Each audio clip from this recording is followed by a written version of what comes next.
സ്നേഹമുള്ളവരെ, മറ്റൊരു വായനാ ദിനത്തിലേക്ക് നാം വരികയാണ്.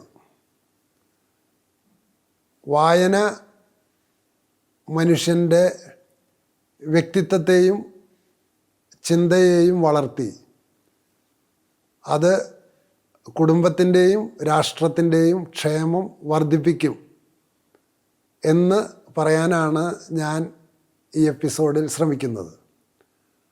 ഈ എപ്പിസോഡിൽ മറ്റൊന്നും ഞാൻ പറയാൻ ആഗ്രഹിക്കുന്നില്ല. എൻ്റെ വായന അനുഭവം നിങ്ങളുമായിട്ട് പങ്കുവയ്ക്കാനാണ് ആഗ്രഹിക്കുന്നത്. എനിക്ക് വായിക്കാനായിട്ടൊരു അവസരം കിട്ടുന്നത് 4ാം ക്ലാസ്സിൽ പഠിക്കുമ്പോഴാണ്. 8 വയസ്സ് ആകുമ്പോൾ ഞാൻ 4ാം ക്ലാസ്സിൽ ചേർന്നു. 9 വയസ്സായപ്പോൾ 4ാം ക്ലാസ്സിൽ നിന്ന് കഴിഞ്ഞു. 10ാമത്തെ വയസ്സിൽ 5ാം ക്ലാസ്സിലെത്തി. എന്നെ ഒരു കൊല്ലം നേരത്തെയാണ് ചേർത്തിയത്. അപ്പോൾ ഈ 4ാം ക്ലാസ്സിൽ ഞാൻ പഠിക്കാൻ ചെല്ലുന്നത് എൻ്റെ അമ്മാവിൻ്റെ വീട്ടിലാണ്. അമ്മയുടെ ആങ്ങള അച്ഛൻ എന്ന് ഞങ്ങൾ വിളിക്കും. വളരെ സന്തോഷപ്രദമായിട്ടാണ് വെക്കേഷൻ കാലത്ത് ഞാൻ അവിടെ ചെല്ലുന്നത്. 4ാം ക്ലാസ്സിൽ ഞാൻ സ്കൂളിൽ ചേർന്ന് സ്കൂള് അവിടെ തുടങ്ങിയപ്പോഴാണ് എൻ്റെ 2 ചേട്ടന്മാരും എൻ്റെ സഹോദരിയും അച്ഛൻ്റെ വീട്ടിൽ നിന്ന് എൻ്റെ വീട്ടിലേക്ക് പോയി. അവിടെ ഞാൻ ഏകനായി. സഹോദരന്മാർ പോയപ്പോഴാണ് എനിക്ക് എൻ്റെ വീട്ടിലേക്ക് പോകണം എന്നുള്ള തോന്നലുണ്ടായത്. പക്ഷേ എൻ്റെ അമ്മയുടെ ആങ്ങള പറഞ്ഞു, 4ാം ക്ലാസ്സിൽ ചേർന്നാൽ ഇനി അടുത്ത കൊല്ലം മാത്രമേ ഇവിടെ നിന്ന് മാറ്റാൻ പറ്റുള്ളൂ, അതുകൊണ്ട് നിനക്ക് തിരിച്ചു പോകാൻ പറ്റില്ല എന്ന്. ഈ ഏകനാക്കപ്പെട്ട ഞാൻ എല്ലാ ദിവസവും രാത്രി അമ്മയെ കാണണമെന്ന് പറഞ്ഞ് കരയും. അങ്ങനെ കരഞ്ഞ് ആദ്യത്തെ ഒരു മാസം പിന്നിട്ടപ്പോഴാണ് എൻ്റെ നേരെ മൂത്ത ജ്യേഷ്ഠൻ മിടുക്കനായിരുന്നു. ആ ജ്യേഷ്ഠന് സമ്മാനം കിട്ടിയ പി നരേന്ദ്രനാഥിൻ്റെ വികൃതിരാമൻ എന്ന പുസ്തകം അവിടെ ഇരിപ്പുണ്ട്. ചേട്ടൻ വീട്ടിലേക്ക് കൊണ്ടുപോയിരുന്നില്ല. എൻ്റെ അപ്പന് ബുദ്ധി ഉണ്ടായിരുന്നത് കൊണ്ട് 3ാം ക്ലാസ് ആകുമ്പോഴേക്കും മലയാള ഭാഷ നന്നായിട്ട് എഴുതാനും വായിക്കാനും പഠിപ്പിച്ചിരുന്നു.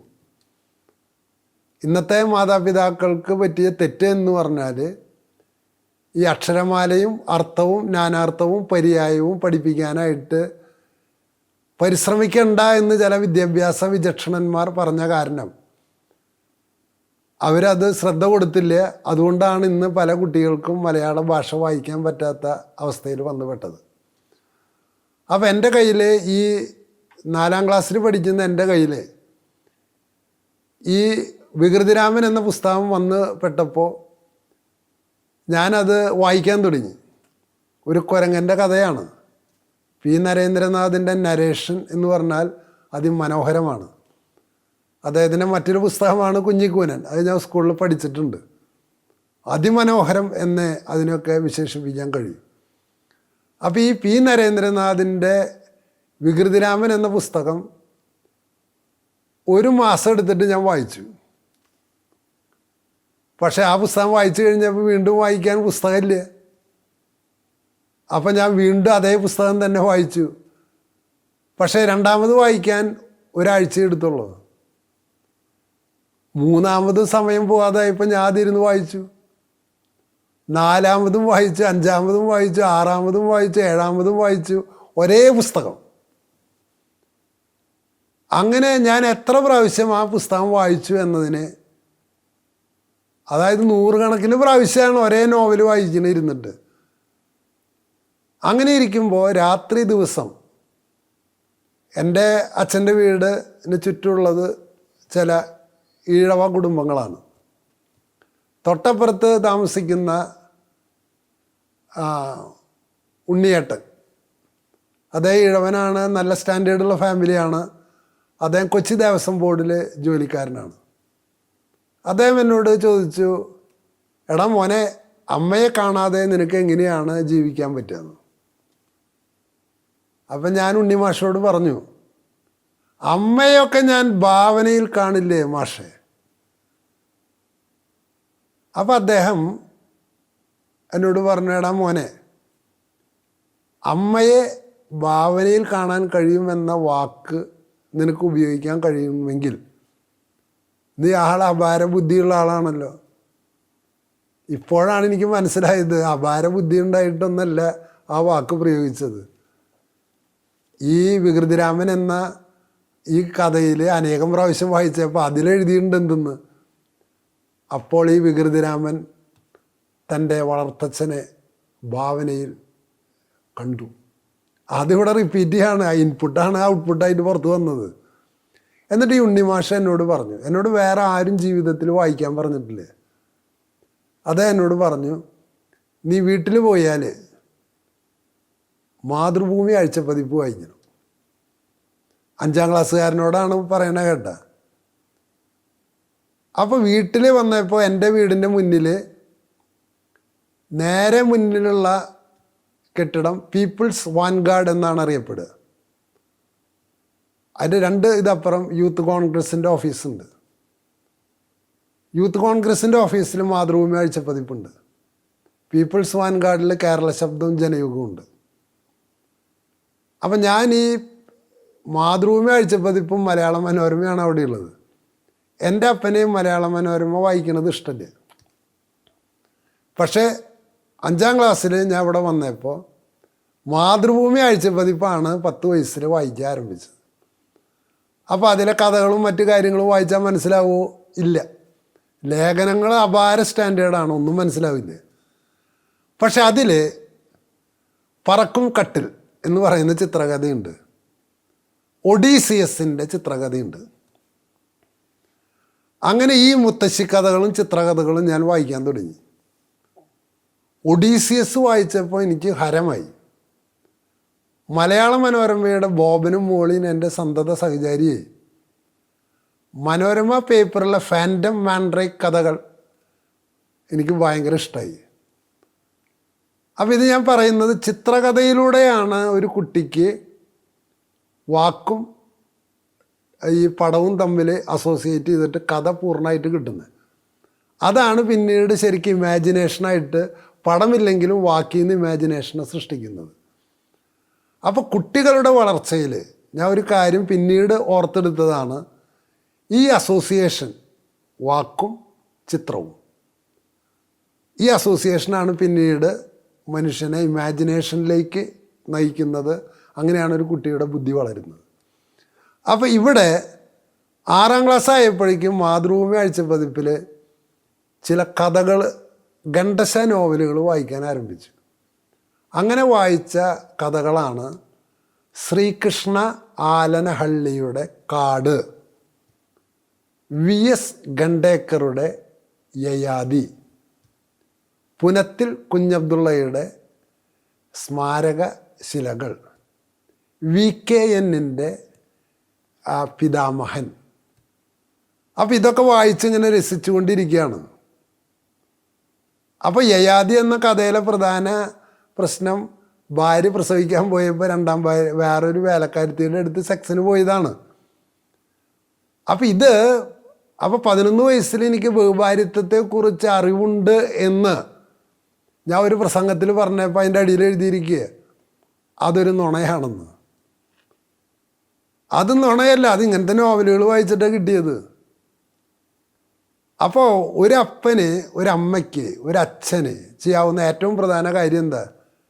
കുട്ടിയെ അക്ഷരം പഠിപ്പിക്കുക എന്നുള്ളതാണ്. വായിക്കാൻ പഠിപ്പിക്കുക, എഴുതാൻ പഠിപ്പിക്കുക. പിന്നെ ആ കുട്ടിക്ക് ഒരു അധ്യാപകൻ്റെ ആവശ്യമില്ല.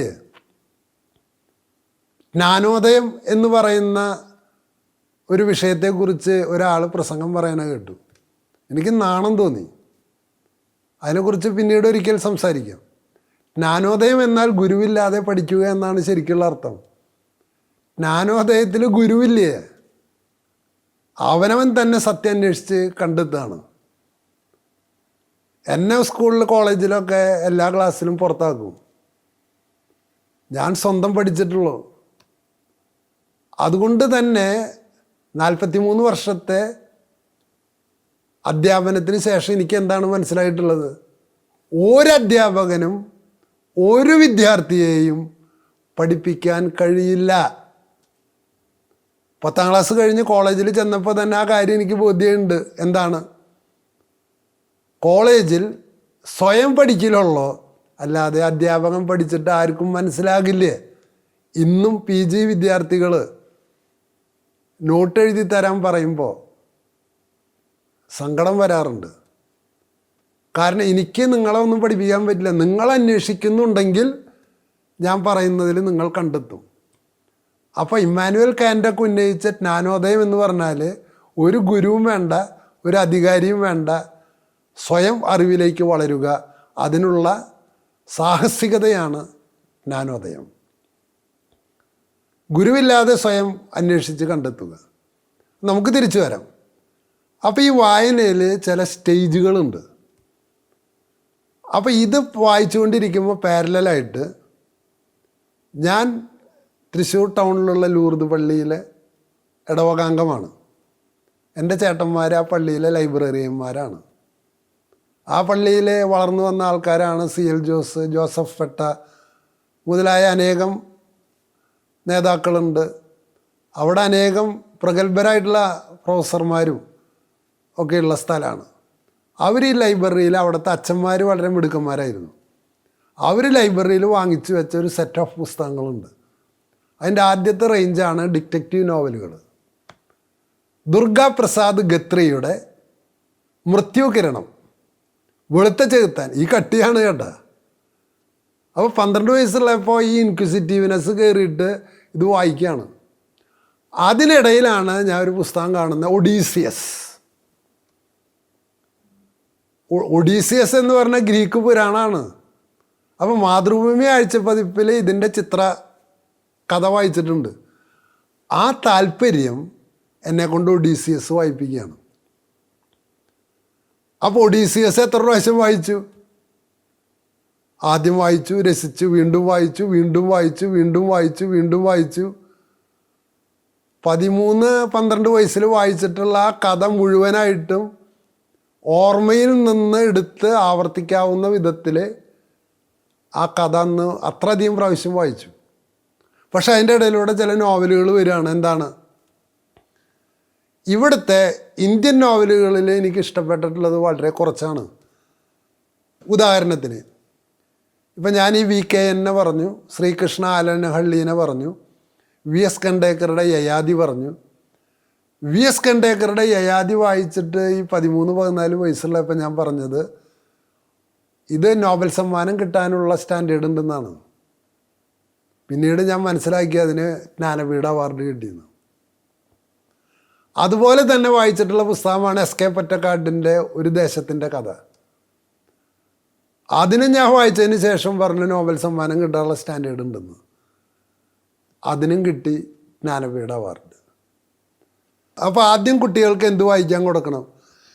ആദ്യം കുട്ടികൾക്ക് ചിത്രകഥ, പിന്നെ കുട്ടികൾക്ക് ബാലസാഹിത്യം, പിന്നെ കുട്ടികൾക്ക് രാമായണം, മഹാഭാരതം, ഒഡീസിയസ്, ഇലിയഡ് മുതലായവ അബ്രിഡ്ജ്ഡ് ഫോം, അതിൻ്റെ കഥകൾ, പിന്നീട് ഒറിജിനൽ ബുക്ക്.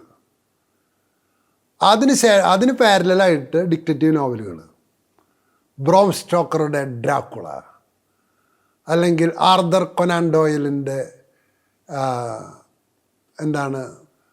അപസർപ്പക നോവലുകൾ എന്ന് പറഞ്ഞാൽ ഷെർലോക്ക് ഹോംസ്. അപ്പോൾ ഈ പള്ളി ലൈബ്രറിയിൽ നിന്ന് ഇതെടുത്ത് ഇങ്ങനെ വായിച്ച് വളരുമ്പോൾ ഇന്ത്യൻ നോവലുകളിൽ നിന്ന് ഞാൻ പുറത്തേക്ക് കിടക്കുകയാണ്. ഇവിടെ ഇഷ്ടം പോലെ വിവർത്തനങ്ങളുണ്ട്. Annie തയ്യലിൻ്റെ വിവർത്തനങ്ങളുണ്ട്, S കമലയുടെ വിവർത്തനമുണ്ട്. ഞാൻ വിദേശ നോവലുകളിലേക്ക് കടക്കുകയാണ്. അപ്പോൾ ഈ വിവർത്തനം നടത്തിയിട്ടുള്ള ഗ്രന്ഥങ്ങൾ, ഒന്ന് ചാൾസ് ഡിക്കൻസിൻ്റെ വലിയ പ്രതീക്ഷകൾ, David Copperfield, Oliver Twist, tale of two cities, ഇതിൻ്റെയൊക്കെ മലയാളം അവൈലബിളാണ്. അലക്സാണ്ടർ ഡ്യൂമാസിൻ്റെ Monte Cristo, 3 musketeers. Monte Cristo വായിച്ചിട്ടുള്ളതും 3 മസ്കിറ്റേഴ്സ് വായിച്ചിട്ടുള്ളത് 10 പ്രാവശ്യമാണ്. എന്തിനാണ് ഈ റിപ്പീറ്റ് ചെയ്ത് വായിക്കുന്നത്? അതെൻ്റെ ശീലമായിട്ട് 4ാം ക്ലാസ്സിൽ വന്നതാണ്. അതിൻ്റെ ആവശ്യകത കുറച്ച് കഴിയുമ്പോൾ ഞാൻ കാണിച്ചു തരാം നിങ്ങൾക്ക്. അപ്പോൾ ശരിക്കും പറഞ്ഞാൽ അന്താരാഷ്ട്ര നോവലുകളിലേക്ക് കടന്നപ്പോഴാണ് ക്രമേണ ടോൾസ്റ്റോയുടെ ഉയർത്തെഴുന്നേൽപ്പ്, യുദ്ധവും സമാധാനവും, അന്ന കർണീന, അപ്പോഴേക്കും എനിക്ക് 16-17 വയസ്സായി കേട്ട. അന്ന കർണീന. പിന്നെ ഏറ്റവും പ്രധാനപ്പെട്ട ബുക്ക് എന്ന് വെച്ചാൽ ഷൊളോക്കോവിൻ്റെ ഡോൺ സമുദ്രത്തിലേക്ക് തന്നെ ഒഴുകുന്നു, ഡോൺ ശാന്തമായി തന്നെ ഒഴുകുന്നു. അപ്പോൾ നിങ്ങൾക്ക് ഫ്രഞ്ച് റവല്യൂഷൻ പഠിക്കണമെങ്കിൽ, ആ സൊസൈറ്റീനെ കുറിച്ച് അറിയണമെങ്കിൽ അലക്സാണ്ടർ ഡ്യൂമാസിൻ്റെയും അതുപോലെ തന്നെ ഹഞ്ച് ബാക്ക് ഓഫ് നോട്ടർഡാം, നേത്രധാമിലെ കൂനൻ, പാവങ്ങൾ, ഈ നോവലുകൾ വായിക്കണം. എന്നാലാണ് ഫ്രഞ്ച് റവല്യൂഷനെ കുറിച്ച് മനസ്സിലാവും. ഈ നോവൽ വായിക്കാത്ത ഒരാൾ ഫ്രഞ്ച് റവല്യൂഷനെ കുറിച്ച് പഠിപ്പിച്ചാൽ ഒന്നും മനസ്സിലാവില്ല, അത് കേൾക്കുന്നവനൊന്നും മനസ്സിലാവില്ല. ഇനി റഷ്യൻ റവല്യൂഷനെ കുറിച്ച് അറിയാൻ റഷ്യൻ റവല്യൂഷനെ കുറിച്ചുള്ള പുസ്തകങ്ങളല്ല വായിക്കണ്ടേ, അവിടുത്തെ ജീവിത സാഹചര്യങ്ങളെ വിവരിക്കുന്ന ഷൊളോക്കോവിൻ്റെ ടിക്കി ടോൺ എന്ന് പറയുന്ന ഈ 2 ബുക്ക് വായിച്ചാൽ റഷ്യൻ റവല്യൂഷൻ എന്താണെന്ന് 100% മനസ്സിലാവും. അതാണ് ചെയ്യേണ്ടത്. അപ്പോൾ അറിയാതെ വായനയിലേക്ക് പ്രവേശിച്ച ആ ഉണ്ണി മാസ്റ്റർ എനിക്ക് ചെയ്തു തന്ന സഹായതാണ്. പള്ളി ലൈബ്രറിയിലെ ലൈബ്രറിയന്മാരായിരുന്ന എൻ്റെ സഹോദരന്മാർ എനിക്ക് ചെയ്തു തന്ന സഹായതാണ്. മാത്രമല്ല ഷേക്സ്പിയറുടെ ജൂലിയസ് സീസറും അതുപോലെ മുസോളിനിയുടെ ജീവചരിത്രവും ഒറിജിൻ ഓഫ് സ്പീഷീസും എൻ്റെ അപ്പൻ വാങ്ങിച്ച് സൂക്ഷിച്ച പുസ്തകങ്ങളും ഇന്ന് ഞാൻ വായിച്ചിട്ടുണ്ട്. അപ്പോൾ ഇങ്ങനെ അന്താരാഷ്ട്ര സാഹിത്യത്തിലേക്ക് കടന്നപ്പോഴാണ് എനിക്ക് മലയാളത്തിലെ എഴുത്തുകാരോട് അത്ര പ്രതിപത്തിയില്ലാതെ വന്നത്. അത് ഇൻ്റർനാഷണൽ ഫുട്ബോൾ കളി കണ്ടു കഴിഞ്ഞാൽ ലോക്കൽ ഫുട്ബോൾ കളി കാണാൻ നമുക്ക് താല്പര്യമില്ലാണ്ടാവണ പോലെയാണ്. അപ്പം ഇതാണ് അതിൻ്റെ താരതമ്യം. അപ്പം നമ്മുടെ ആളുകളുടെ വായന എന്ന് പറഞ്ഞാൽ ബെന്യാമൻ്റെ ആടുജീവിതത്തിനപ്പുറത്ത് ഒരു ലോകമില്ല എന്ന് പറയുന്നത്ര തവളകളായിട്ട് മലയാളികൾ മാറിക്കഴിഞ്ഞു. ബെന്യാമൻ മോശക്കാരനാണെന്നല്ല ഞാൻ പറയണേ, നമുക്കപ്പുറത്തുള്ള ലോകത്തിലേക്ക് ഇന്ന് പോകാൻ ആളുകൾ മടിക്കുകയാണ്. അപ്പോൾ 20 വയസ്സാകുമ്പോഴേക്കും ചാൾസ് ഡിക്കൻസും മോപ്പസാങ്ങും അലക്സാണ്ടർ ഡ്യൂമസും ടോൾസ്റ്റോയിയും ഡസ്റ്റോയ്സ്കിയുടെ കരമസോവ് ബ്രദേഴ്സ് കുറ്റവും ശിക്ഷയും, ടിക്കി ടോൺ, ഷൊളോക്കോവിൻ്റെ ഈ പുസ്തകങ്ങളൊക്കെ പിന്നെ ഷേക്സ്പിയറുടെ ടെമ്പസ്റ്റ് എന്താണ്, മാക്ബത്ത് എന്താണ്, ജൂലിയസ് സീസർ എന്താണ്, ആൻ്റണി ആൻഡ് ക്ലിയോപേട്ര എന്താണ്, ഒഡീസിയസ് എന്താണ്, ഈ പശ്ചാത്തലത്തിൽ ക്ലാസ്സിലേക്ക് വരുമ്പോൾ തന്നെ എന്തൊരു സുഖമാണെന്നറിയും. കാരണം ഈ ക്ലാസ്സിൽ എടുക്കുന്ന പല ഇംഗ്ലീഷ് സാഹിത്യത്തിൻ്റെയും അടിത്തറയിൽ കിടക്കുന്നത് ഗ്രീക്ക് നാടകങ്ങളാണ്. അപ്പോൾ ആ ഗ്രീക്ക് നാടകങ്ങൾ വായിച്ചിട്ടുള്ള ആളുകൾക്ക്, ഇപ്പോൾ ഉദാഹരണത്തിന് എൻ്റെ പള്ളിയിലെ ലൈബ്രറിയിൽ ഉണ്ടായിരുന്നതാണ് ഇഡിപ്പസ് കൊളോണസിൽ, ഹിപ്പോലിറ്റസ് യൂറിപ്പിഡീസിൻ്റെ, ഈഡിപ്പസ് രാജാവ്. അപ്പോൾ ഈ പശ്ചാത്തലം ഉള്ളത് കൊണ്ടാണ് എനിക്ക് അരിസ്റ്റോട്ടലിൻ്റെ പോയറ്റിക്സ് വായിച്ചാൽ മനസ്സിലാവണത്. ഇത് വായിക്കാത്ത ഒരാൾക്ക് പോയറ്റിക്സ് മനസ്സിലാവില്ലേ. അപ്പം മുകളിലേക്കുള്ള സാഹിത്യത്തിന് വളർച്ച, തത്വചിന്ത അതിൻ്റെ അടുത്ത സ്റ്റെപ്പാണ്. അപ്പം ഞാൻ നിങ്ങളോട് പറഞ്ഞ ആദ്യം ബാലസാഹിത്യം, ചിത്രകഥ, ബാലസാഹിത്യം, അപസർപ്പക ഡിക്റ്റേറ്റീവ് നോവൽസ്, കേരളത്തിലെയും ഇന്ത്യയിലെയും പ്രധാന നോവലുകൾ 5, അന്താരാഷ്ട്ര നോവലുകൾ ട്രാൻസ്ലേറ്റ് ചെയ്തത്, ഇംഗ്ലീഷിൽ വായിക്കാൻ കഴിവുള്ളവർ അത്, ഇത്രയും കാര്യങ്ങൾ 20 വയസ്സിൽ വായിച്ചെത്തിയ ഒരാൾക്ക് മാത്രമേ സാധാരണ വിഷയത്തിൽ പോലും നോളജ് ഉണ്ടാവുള്ളൂ എന്ന്. എന്നെ 3 കൊല്ലം ഓരോ കാരണങ്ങൾ പറഞ്ഞ് സെൻറ്റ് തോമസ് കോളേജിൽ BA ക്ലാസ്സിൽ നിന്ന് പുറത്താക്കിയതാണ്. പക്ഷേ സ്വയം വായിച്ച് എക്കണോമിക്സ് പുസ്തകം മനസ്സിലാക്കാനുള്ള കപ്പാസിറ്റി ഉണ്ടായിരുന്നത് ഇത്തരം നോവലുകൾ വായിച്ചിട്ട് എൻ്റെ ഇമാജിനേഷൻ്റെ ഒരു ലോകം എൻ്റെ അകത്തുള്ളത് കൊണ്ടാണ് എനിക്ക് പുസ്തകങ്ങൾ വായിച്ചാൽ മനസ്സിലാക്കാൻ പറ്റിയത്. അതുകൊണ്ട് മക്കളെ പഠിപ്പിക്കാനായിട്ട് ശ്രമിക്കുമ്പോൾ, വിദ്യാർത്ഥികളെ വളർത്താൻ അധ്യാപകർ ശ്രമിക്കുമ്പോൾ എന്നിൽ അറിയാതെ സംഭവിച്ചു പോയ ഈ കാര്യം, എൻ്റെ ബോധപൂർവമല്ല, ഒരു പാസീവായിട്ട് സംഭവിച്ച കാര്യം ഞാൻ നിങ്ങളുമായി പങ്കുവയ്ക്കുന്നു എന്ന് മാത്രം. ഇതിൻ്റെ പശ്ചാത്തലത്തിലാണ് നെക്സ്റ്റ് സ്റ്റേജിലേക്ക് കടക്കേണ്ടത്. ഇപ്പോൾ റിസർച്ച് മെത്തഡോളജി എന്ന് പറഞ്ഞാൽ അത് ഇപ്പോൾ ഞാൻ ലേറ്റസ്റ്റായിട്ട് പോസ്റ്റ് ഗ്രാജുവേറ്റ് വിദ്യാർത്ഥികളെ പഠിപ്പിച്ചുകൊണ്ടിരിക്കുന്നത് എങ്ങനെ റിസർച്ച് ചെയ്യാമെന്നാണ്. ഞാൻ ആലോചിക്കുകയാണ്, ഞാൻ BA ഡിഗ്രിക്ക് പഠിക്കുമ്പോൾ ആദ്യത്തെ ചാപ്റ്ററിലുള്ള 2 വാക്കുകളാണ് എപ്രയോറി എപ്പോസ്റ്റീരിയോറി. അത് കഴിഞ്ഞത് കുട്ടികൾക്ക് ഞാൻ വായിച്ച് സ്വയം മനസ്സിലാക്കിയിട്ടുണ്ട്, കുട്ടികളത് ഒഴിവാക്കി, പിന്നീട് അത് അധ്യാപകർ ഒഴിവാക്കി, ഇപ്പം അത് സിലബസിൽ നിന്ന് ഒഴിവാക്കി. കാരണം എന്താണെന്ന് വായിച്ചിട്ട് അധ്യാപകർക്കും വിദ്യാർത്ഥികൾക്കും എന്ത് ചെയ്യണില്ലേ, മനസ്സിലാവണില്ലേ. അത് മനസ്സിലാവാത്തതിൻ്റെ കാരണം റിസർച്ച് മുഴുവൻ, സയൻസ് മുഴുവൻ ഡെവലപ്പ് ചെയ്തിരിക്കുന്നതിൻ്റെ മാതാവ് എന്ന് പറയുന്ന തത്വചിന്തയാണ്. ആരാണ് റിസർച്ച് മെത്തഡോളജിയെക്കുറിച്ചുള്ള ആദ്യത്തെ പുസ്തകം എഴുതിയതെന്ന് നിങ്ങൾ റിസർച്ച് മെത്തഡോളജി പഠിപ്പിക്കുന്നവരോടൊന്ന് ചോദിച്ചു നോക്ക്. അവർക്ക് 100 പേരിൽ 99 ആൾക്ക് പറയാൻ കിട്ടില്ലേ. അത് ആദ്യത്തെ പുസ്തകം എഴുതുന്നത് ദെക്കാർത്താണ്, ഓൺ മെത്തേഡ്സ്. അദ്ദേഹത്തിൻ്റെ വേറൊരു ബുക്കാണ് മെഡിറ്റേഷൻസ്. അപ്പോൾ ദെക്കാർത്താണ് മോഡേണിസത്തിൻ്റെ, ആധുനിക ശാസ്ത്രത്തിൻ്റെ അടിത്തറ ഉണ്ടാക്കിയിട്ടുള്ള ദെക്കാർത്തിൻ്റെ മെത്തഡോളജിയെക്കുറിച്ചുള്ള പുസ്തകമാണ് മോഡേൺ സയൻസിൻ്റെ ഏറ്റവും ആധികാരികമായ അടിത്തറ ഇട്ടിട്ടുള്ളത്. അപ്പോൾ എന്നോട് ഒരാൾ ചോദിക്കുക, വലിയ ശാസ്ത്രത്തിനെ പ്രചോദിപ്പിക്കുന്ന ആൾ ചോദിക്കുക, ആ പുസ്തകമൊക്കെ പഠിച്ചിട്ട് എന്താ കാര്യം? അതറിഞ്ഞിട്ട് അടുത്ത സ്റ്റെപ്പിൽ ഇമ്മാനുവൽ കാന്റ് എത്തുമ്പോഴാണ് എപ്രിയോറി എപ്പോസ്റ്റീരിയോറി അറിയുക. ആ എപ്രിയോറി എപ്പോസ്റ്റീരിയോറി അറിഞ്ഞാലാണ് എന്താണ് മെത്തേഡും മെത്തഡോളജിയും തമ്മിലുള്ള വ്യത്യാസം അറിയുക.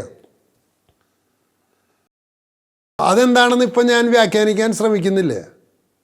അപ്പോൾ 20 വയസ്സ് കഴിയുമ്പോൾ ഉണ്ടാവേണ്ട ഒരു സ്റ്റേജ് എന്ന് പറഞ്ഞാൽ നല്ല ഇൻ്റർനാഷണൽ ഫിലോസഫി ബുക്സ് വായിക്കാനുള്ള ഒരു ചിന്തയിലേക്ക് കടക്കുകയാണ്. ഞാൻ 22 വയസ്സിൽ കോളേജിൽ അധ്യാപകനായിട്ട് ജോലി കിട്ടുമ്പോൾ എനിക്ക് പഠിപ്പിക്കാൻ ഏൽപ്പിച്ച വിഷയം എന്ന് പറയുന്നത് ഞാൻ MA വരെ പഠിക്കാത്തതാണ്.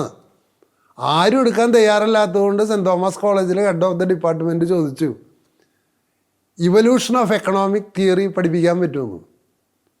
ബ്രിട്ടനിൽ അതിനെ വിളിക്കുക ഫിലോസഫി എന്നാണ്.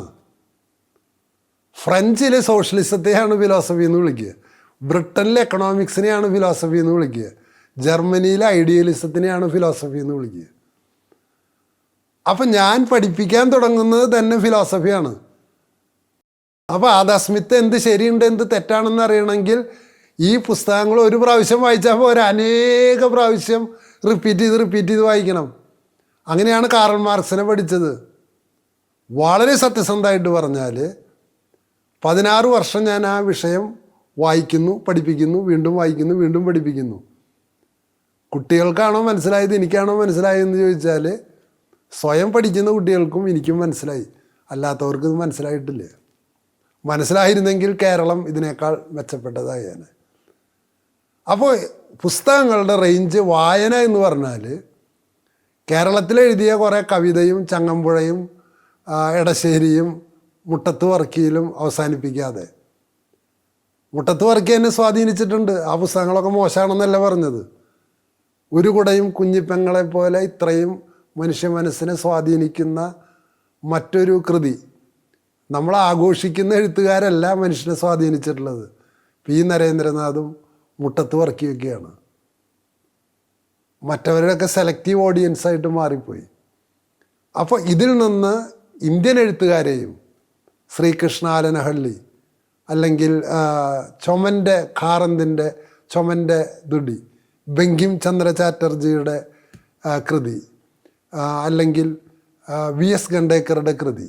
അപ്പോൾ കേരളം, ഇന്ത്യ, ഇൻ്റർനാഷണൽ നോവൽസ്, നാടകങ്ങൾ, ഇതിഹാസങ്ങൾ, ഇതൊക്കെ 20 വയസ്സിന് വരെ വായിച്ച് പിന്നീടാണ് നിങ്ങൾ ഫിലോസഫിയിലേക്ക് കിടക്കേണ്ടത്. ആ philosophy books Descartes, JS mill, അവരാണ് റിസർച്ച് മെത്തഡോളജിയുടെ ബേസിക് കാര്യങ്ങൾ എഴുതി വെച്ചിട്ടുള്ളത്. അറിവെങ്ങനെ വളരുന്നു, അതിനെ ബേസ് ചെയ്തിട്ടാണ് ഇന്നത്തെ മോഡേൺ സയൻസ് വളർന്നു വരുന്നത്.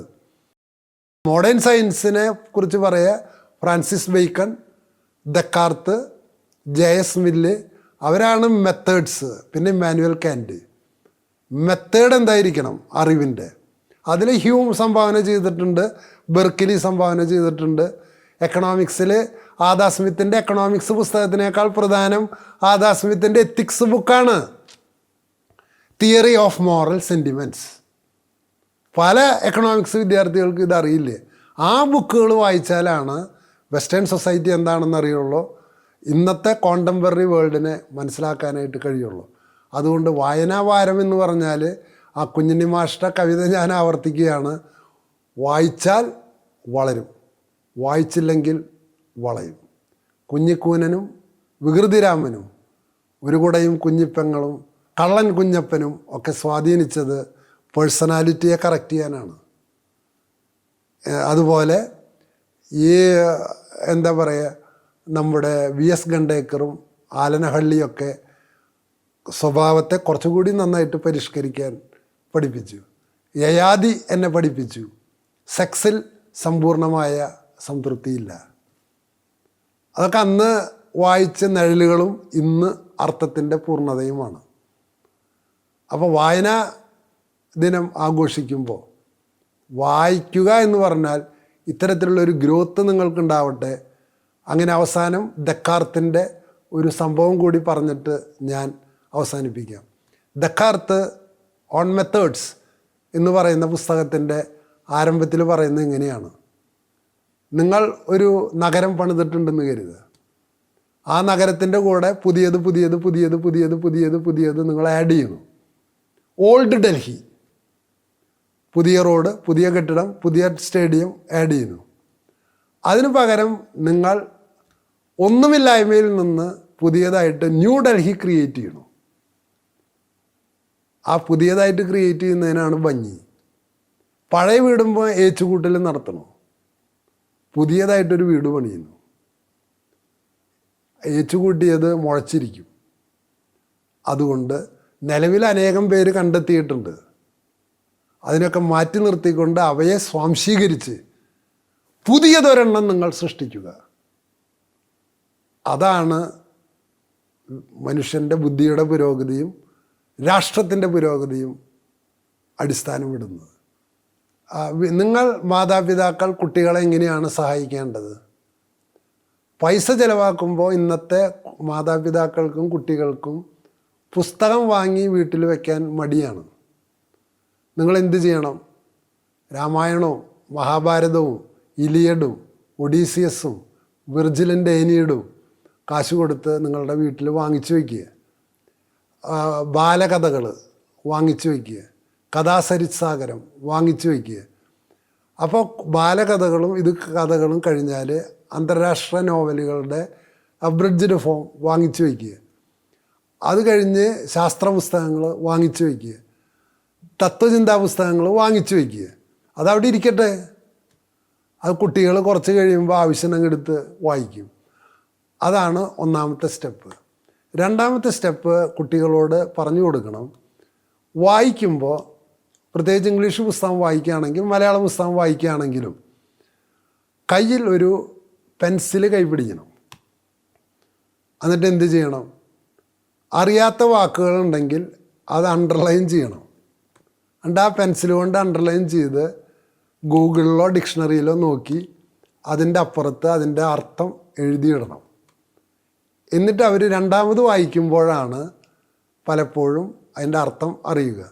അതുകൊണ്ട് മാതാപിതാക്കൾ പുസ്തകം വാങ്ങിച്ചു കൊടുക്കാനും അവർക്ക് ഒരു പെൻസില്, ഡിക്ഷണറി ഇത് അണ്ടർലൈൻ ചെയ്ത് വീണ്ടും വായിക്കാനുള്ള ഒരു പ്രചോദനം അധ്യാപകർക്കും മാതാപിതാക്കൾക്കും നൽകാൻ കഴിയട്ടെ. പഴയകാലത്തെ പള്ളികളിൽ ലൈബ്രറി ഉണ്ടായിരുന്നു. ആ ലൈബ്രറികളിൽ ഇതുപോലത്തെ പുസ്തകങ്ങളുണ്ടായിരുന്നു.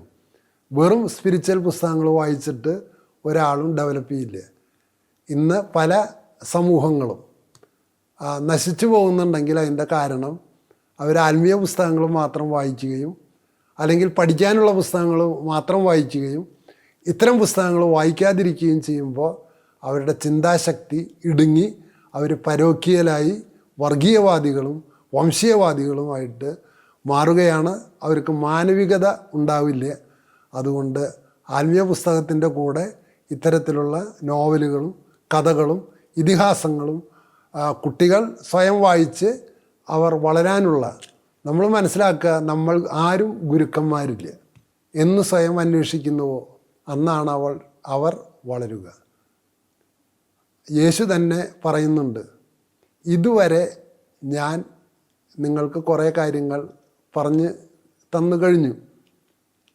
ഇനി ദൈവം ആരാണ്, സത്യം ആരാണ് എന്ന് നിങ്ങൾ സ്വയം നേരിട്ട് കണ്ടുമുട്ടുക. ദൈവത്തെക്കുറിച്ച് ഞാൻ നിങ്ങളോട് പറയേണ്ട ആവശ്യമില്ല. നിങ്ങൾ എന്നിൽ വിശ്വസിക്കുന്നത് കൊണ്ട് നിങ്ങൾ നേരിട്ട് ദൈവത്തോട് ചോദിക്കുക. അപ്പം നിങ്ങൾ ദൈവവിശ്വാസികളാകാം, അല്ലാതിരിക്കാം. പ്രപഞ്ചത്തിലാണ് വിശ്വസിക്കുന്നതെങ്കിൽ പുസ്തകത്തിന് പുറത്തുള്ള പ്രപഞ്ചത്തിൽ സത്യം അന്വേഷിക്കുക, സ്വയം കണ്ടെത്തുക, ആ രീതിയിൽ വളർത്തുക എന്നുള്ളതാണ് മാതാപിതാക്കളുടെയും അധ്യാപകരുടെയും ജോലി. അതിനായി വായനയാണ് അവരെ സ്വയം വളർത്തുക എന്ന് തിരിച്ചറിയണം. അപ്പോൾ വായിച്ചാൽ വ്യക്തിക്ക് മാത്രമല്ല, കുടുംബത്തിന് മാത്രമല്ല. ഫ്രാൻസിസ് മാർപ്പാപ്പ പറയുന്നുണ്ട്, തർക്കിക്കുമ്പോൾ ആഴം കുറഞ്ഞ ചർച്ചകളിലേക്ക് പോകാതിരിക്കണമെങ്കിൽ ആരെങ്കിലും ഒരാൾ ആഴത്തിൽ വായിച്ചിരിക്കണം. അല്ലെങ്കിൽ സംഭാഷണങ്ങൾ മുഴുവനും വളരുന്നതിന് പകരം ആഴമില്ലാത്ത ചർച്ചകളിലേക്കും തർക്കങ്ങളിലേക്കും വഴുതിപ്പോവും. അതാണ് ഇന്ന് ടി വിയിൽ കണ്ടുകൊണ്ടിരിക്കുന്ന ചാനൽ ചർച്ചകൾ. അത് ഉണരണമെങ്കിൽ ദക്കാർത്ത് പറഞ്ഞതുപോലെ നിലവിലുള്ളതിനെയൊക്കെ ഉൾക്കൊണ്ടുകൊണ്ട് പുതിയതായിട്ടുള്ള വിഷയങ്ങൾ, പുതിയതായിട്ടുള്ള ഗ്രന്ഥങ്ങൾ നിങ്ങളുടെ സ്വന്തമായിട്ട് ആരംഭിക്കാൻ ഈ പ്രക്രിയയിലൂടെ എന്ന് ഇന്ത്യക്കാരന് കഴിയുന്നുവോ അന്ന് ഇന്ത്യ ലോകത്തിൽ നമ്പർ 1 ആയിട്ട് മാറും. ഭരണാധികാരിക്ക് മസിൽ കൂടിയതുകൊണ്ടോ ഭരണാധികാരിക്ക് ശക്തി ഉണ്ടായതുകൊണ്ടോ രാജ്യം പുരോഗമിക്കില്ല. ഈ രാജ്യത്തിലെ ജനങ്ങൾ അന്വേഷിക്കുകയും കണ്ടെത്തുകയും ജ്ഞാനത്തിൻ്റെ ഭണ്ഡാരത്തിലേക്ക് കൂടുതൽ സംഭാവന ചെയ്യുകയും ചെയ്താൽ രാജ്യത്തിന് സാമ്പത്തികവും സാമൂഹികവും രാഷ്ട്രീയവുമായ പുരോഗതി ഉണ്ടാകും. അപ്പോൾ വായിച്ചാൽ വളരുക. വ്യക്തി മാത്രമല്ല, സമൂഹം മാത്രമല്ല, രാഷ്ട്രം മാത്രമല്ല, അത് ലോകത്തിന് ഇന്ത്യക്ക് കൊടുക്കാവുന്ന സംഭാവനയായിട്ട് മാറും. അത്തരം ആളുകൾ 25 കൊല്ലം കഴിയുമ്പോഴെങ്കിലും കേരളത്തിലും ഭാരതത്തിലും ഉണ്ടാകട്ടെ എന്നാശംസിച്ചുകൊണ്ട് വായനാ ദിനത്തിൻ്റേതായ എല്ലാ ആശംസകളും നേരുന്നു. Thank you.